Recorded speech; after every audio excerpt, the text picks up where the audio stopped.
Je suis un écrivain norvégien. Je viens de Bergen, qui est la deuxième ville en Norvège. C'est placé dans la côte ouest de Norvège. Dans mon ville, c'est 250 000 habitants. Ce n'est pas une grande ville comparée avec les villes françaises et les villes internationales, mais en Norvège, c'est la deuxième ville. J'écris depuis que je suis 17 années. J'ai eu une très grande passion pour lire livres. Après, j'ai appris à lire quand je suis 7 années. Et quand je suis 12, 13, je commençais à écrire de petites histoires, petites nouvelles pour moi-même.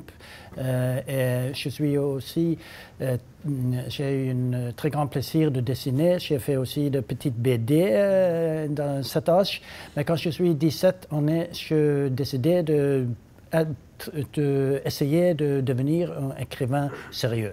J'ai lu Camus, Sartre, Hemingway, beaucoup de grands auteurs dans cette période. Mais je publiais mon premier livre en Norvège quand je suis 22 ans. C'était en 69.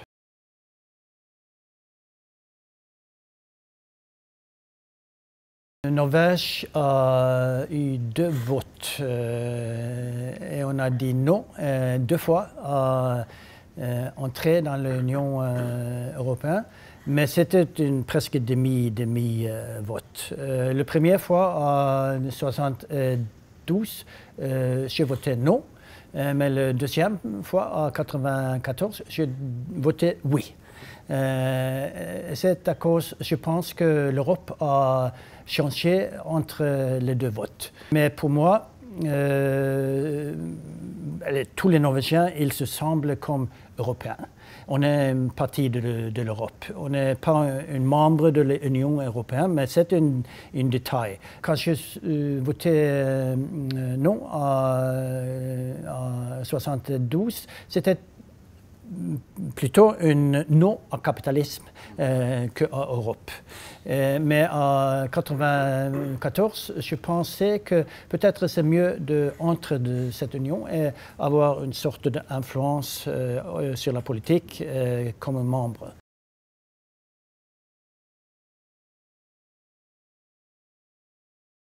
C'est toujours intéressant de réfléchir que les élèves, ils sont d'une façon très différente. L'atmosphère dans une école est très différente d'une école et une autre école.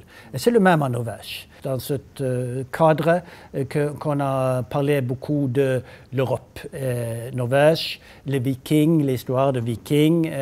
Je veux parler de la longue période de Norvège, quand Norvège n'était pas une libre nation. Il est 400 années sous Danemark, 100 années après ça en union avec Suède. Donc il n'est qu'en 1905 que Norvège est encore une fois une libre nation.